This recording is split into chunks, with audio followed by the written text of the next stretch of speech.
Go to thekennedyreport.com and visit the TKR store to see our new products. Visit thekennedyreport.com and check out the TKR store. The links for this are in the description. Good day, ladies and gentlemen. There is an alleged private revelation going around the internet with some pretty striking claims saying that Pope Benedict appeared to a Colombian nun and then explained to her, Pope Benedict that is, from heaven apparently, some pretty striking things about Pope Francis. Is it true? Is it not true? We're going to dive into it.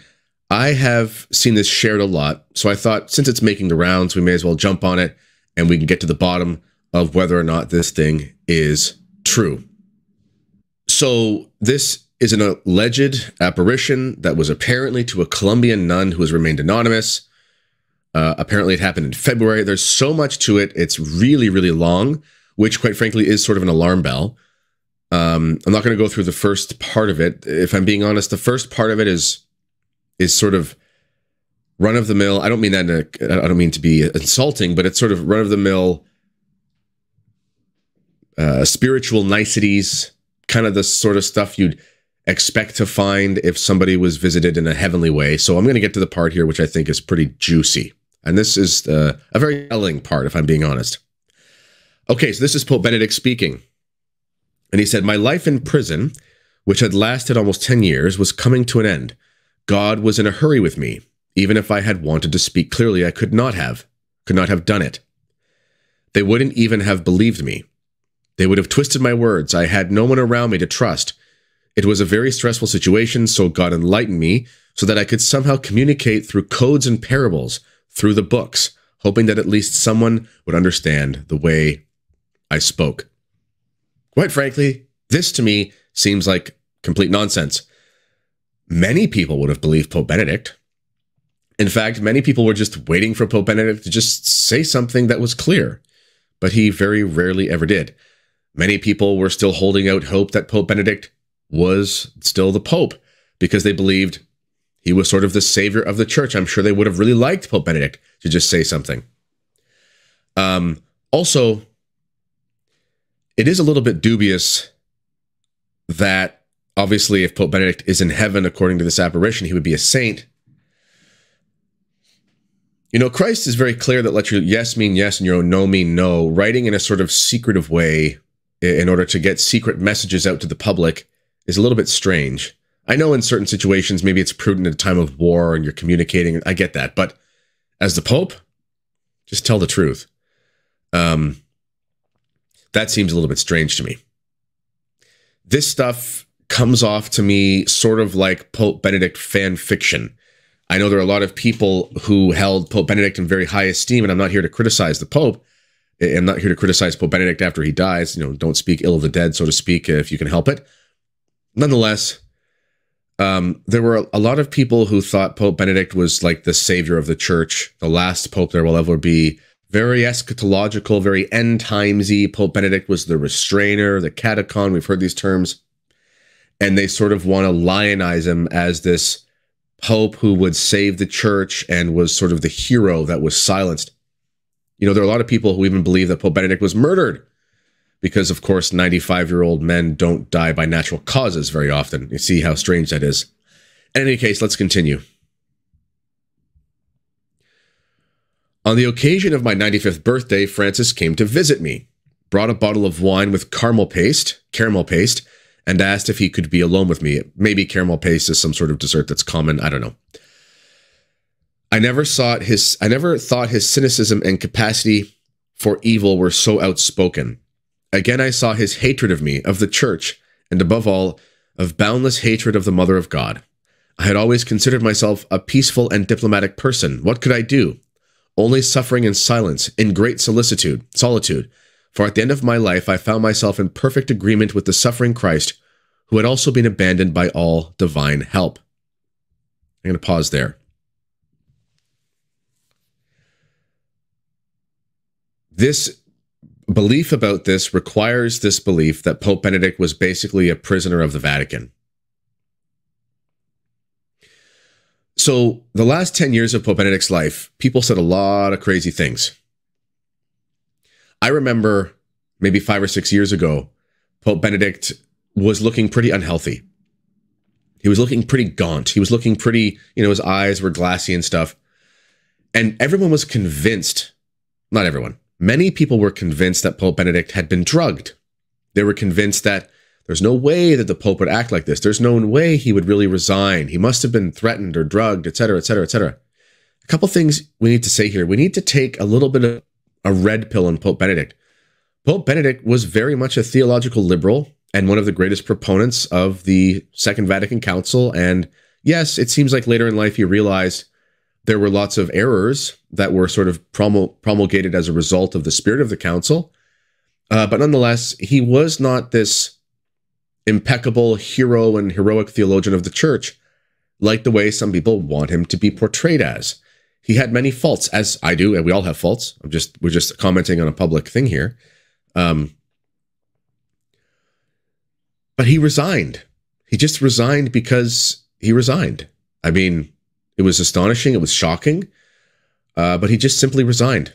And I'm sure he felt pressure, but there have been many popes in the past who have felt pressure. I mean, they tried to assassinate Pope Pius IX. Read about that story, for example. And that was because of Freemasonic infiltration into the Curia. There have been many situations in the past where cardinals and so forth hate the Pope. The politics of Rome can be very severe. They didn't resign. Pope Benedict just caved into the pressure. It's just a historical fact. But I think people want to portray it as he was the greatest saint of our time, and all of this must be part of some supernatural victimhood that makes him like Christ. I just don't think it's true. In addition, the way that he's speaking here, to me, seems a little bit fishy. This idea of only suffering in silence and great solitude. With all due respect, he wrote a lot of books after he resigned. He wasn't really in silence. He was just speaking by writing. Also, if I go back to this reality about his health, I'll tell a personal story here, but, Benedict was 85, roughly 85 when he resigned. That's not young. That's very old, actually. The Bible says we get 70 years, 80 if we're strong. After 70, we're on borrowed time. That's the scriptural truth, even with modern medical advancements, And my no, God rest his soul, I think he was 88 or so when he died, I believe. Anyway, I remember it was about 5 years before he died. He was about early 80s. He was actually very sickly. He looked very gaunt, glassy eyes, He had some problem with his blood. I can't remember what it was. And we were actually worried that he was going to die. It seemed pretty clear that the end was near. And I remember this specifically because this was around my wedding, and he heroically came to my wedding and was the life of the party, as he always was. He was singing songs, and he was a beautiful Italian operatic tenor he had a very natural voice. But he was really hurting. He looked almost green, there was a lot of color out of his face. Anyway, they figured out his medication, and guess what? For the next 5 years, he was like in perfect health. And it was really only within 6 months of dying that he just sort of really had a steep decline. I tell this story because Pope Benedict was 85 when he resigned. 85 years old. It's not necessary to make up some elaborate plot like they drugged him or they murdered him or something like that. He was 85 when he resigned, and he was in resignation for 10 years. Do you know how many health ups and downs someone who is 85 will have between the age of 85 and 95? 1 month to the next is a near-death experience in some cases. I think that there is this desire to exalt Pope Benedict to the level of inexplicable sanctity and really just sort of explain away reality. She continues. I understood. My office as Christ's vicar required a great purification. Much had been entrusted to me, and soon I would have to answer to God for all my administration. I had to answer not only for my soul as a baptized Christian, but for the whole church. What a great responsibility. What a heavy cross I had to bear as Pope. From that moment on, everything was clear to me, and this realization made me doubly uncomfortable. And here he is continuing with Pope Francis's words. Under the seal of confessional and in his usual flattering attitude of false brotherhood, Bergoglio, or rather Francis, told me in a mocking tone, and in his very cynical and ruthless way, that he liked to have the church in his hands, that he would completely destroy her and bury the Eucharist forever. He said, "I will wipe your God off the face of the earth. I have many allies to help me, not only from within, but also from without. The Curia kneels at my feet, and the College of Cardinals, they are faithful dogs, as you know. You can't deny that they are faithful, that they obey," and he smiled mischievously. "I brought them here for you, and in case you don't know, I'll confirm it for you. Consider it a favor on my part. I'm not as bad as they say," he smiled again, this time icy. As an author, this is not natural dialogue. People just don't speak like this. This is contrived. I don't need to find out if this nun actually had an apparition. I don't need to find out whatever. I just know that this is not how people speak. This is written, again, like sort of B-level, drugstore novel fan fiction. This is not natural. This is not how people speak. Of course, people have no problem believing that Pope Francis may not be the nicest person in the world, and perhaps he would talk to Pope Benedict in a mean way, but this is not how people speak. This is completely contrived. Continuing. "His gaze frightened me, and having him in front of me was like seeing Satan. He confessed to me that one of his goals was to throw mud at the Mother of God, to eradicate dogma if possible, and to trample on the Eucharist. He told me that he would eradicate the extraordinary rite in one fell swoop, leaving only the current rite with its many prophecies and sacrileges."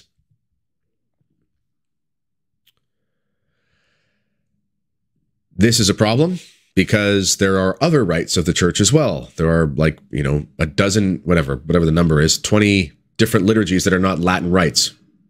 So that doesn't even really work. Eventually, the new rite was worked out by a Freemason who was an expert in liturgy, and he confessed to me that he felt joy when he went to the Tepeyac, it's in Mexico, and insulted the Queen of Heaven face to face. He talked about Mexico, and then he took great pleasure in the pantomime he performed with the supposed devotion of Russia. I guess he's talking about the consecration, and the world to the Immaculate Heart of Mary. He said to me, coming even closer and with irony, "Do you want to know who I have invoked for the beloved image of Our Lady of Fatima?" I replied to him that it was not necessary. He told me he would tell me anyway because he knew it would hurt me. "I have called upon the King of Darkness, you understand." I stayed in complete silence. Then he said, "Oh, grandfather, I admit that I had a lot of fun, but it's time to end the farce.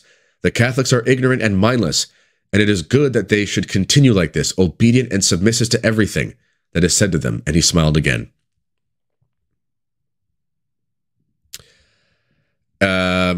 Okay. Another layer to this story.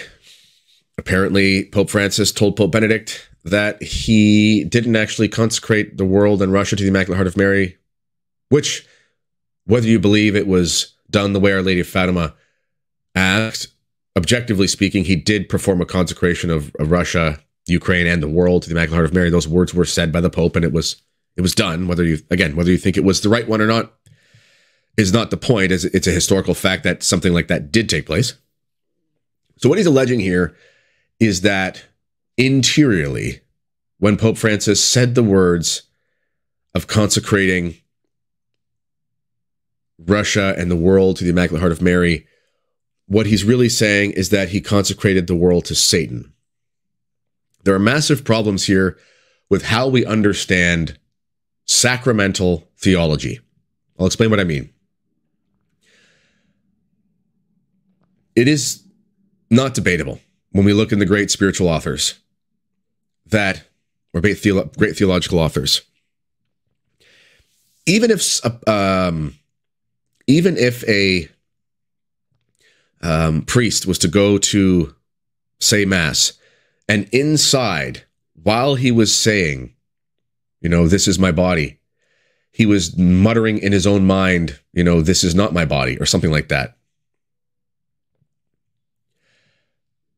The church still believes that would be a valid consecration, generally speaking. And the reason is because exteriorly, it's clear that he's intending to do what the church intends to do, which is to consecrate the Eucharist.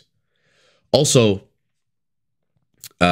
it's very difficult to say something different interiorly. I don't know if you can really. I'm trying to think right now. I'm speaking to this camera. Could I be saying something different in my head while I'm speaking out loud? I don't think I could. Maybe you can, but I don't think you can. So Pope Francis, again, whatever you believe about the effects of the consecration, he said, the words of, he actually said in modo particolare, Russia and Ukraine, consecrating the Immaculate Heart of Mary. He just simply said those things. A consecration to the Immaculate Heart of Mary was done. In addition, the purpose of the consecration of Russia, of any consecration, is a matter of faith. It's not a superstitious thing.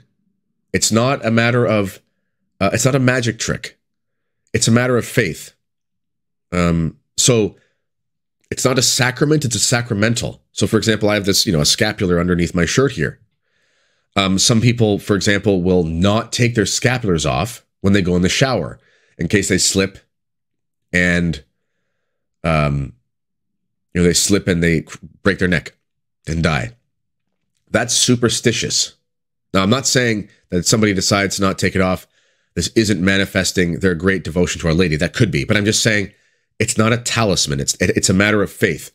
You make the promises of the scapular. You wear the scapular as a reminder. You see the scapular, and it makes you think of Our Lady. And it's a manifestation externally by something you wear of a devotion to Mary that you hold inside. It's not a magic trick. It's not a talisman or a lucky rabbit's foot.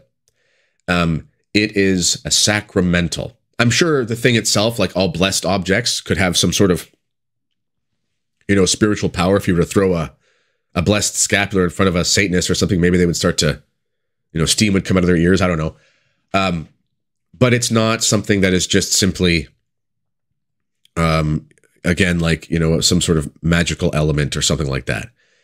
The scapular doesn't do anything if you don't follow the promises. If you're just simply wearing a scapular around and, you happen to be Catholic by culture and it's like wearing a crucifix, you never pray the rosary, you blaspheme Our Lady, etc., you're not going to die with your sacraments. I mean, except for extraordinary circumstances, because you don't have the faith, and the faith is necessary for the promise. Anyway, my point being, with the consecration of Russia, the Immaculate Heart of Mary, Russia and Ukraine, I think this person writing this fan fiction is what it is not even really understanding what a consecration is. Because the consecration was for the world, meaning for the faithful of the church to unite themselves in prayer. So the reason why the Pope would say the words publicly about the consecration is so that the people of the world would follow the message of Our Lady of Fatima, which includes going to the first Saturdays, praying the rosary every day, praying for peace, and so on and so forth.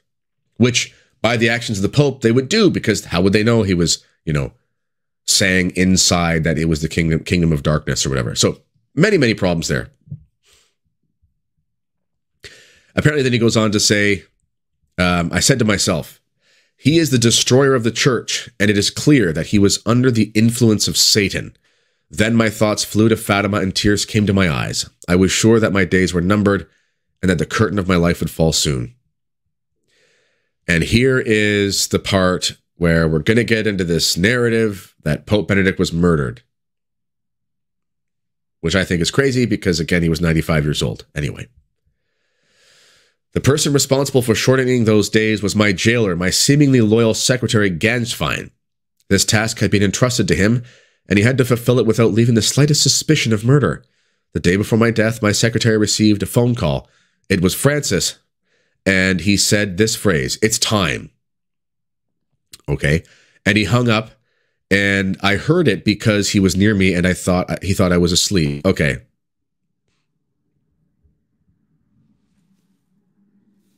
This is clearly fake. Like, this is really, really fake. Anyway. I waited patiently for my end. I did not resist my executioner. What else could I have said or done since I was completely isolated and guarded 24 hours a day? That's not true. People came to visit him all the time. Since they were really in charge within the Vatican. And they, who are now in the majority thanks to Francis, manipulated information and published a truth that was modified and generously paid by the Vatican itself. Okay, I'm going to stop here. Just going to stop here. This is fake, people. You probably knew that. But anyway, a lot of people believe this stuff. Listen, I think Pope Francis is a terrible pope. He's probably like the worst pope in the history of the church. That's just an objective fact. But this is not real. So stay on your toes when these things come out. A lot of people are spreading things like this around, and a lot of people believe it. And it's just not true. And you don't have to be some sort of mystic. You just have to know a little bit about history, for one, and writing styles. And it's clear that this is not natural. This is contrived dialogue by someone who does not have good writing skills, and it's not the way that people speak. So this has been the Kennedy Report. Until next time, God bless. Go to thekennedyreport.com and visit the TKR store to see our new products. Kennedy's Choice Beard Oil. You can use this on your beard to help with alleviating itchiness, dryness, and irritation of skin.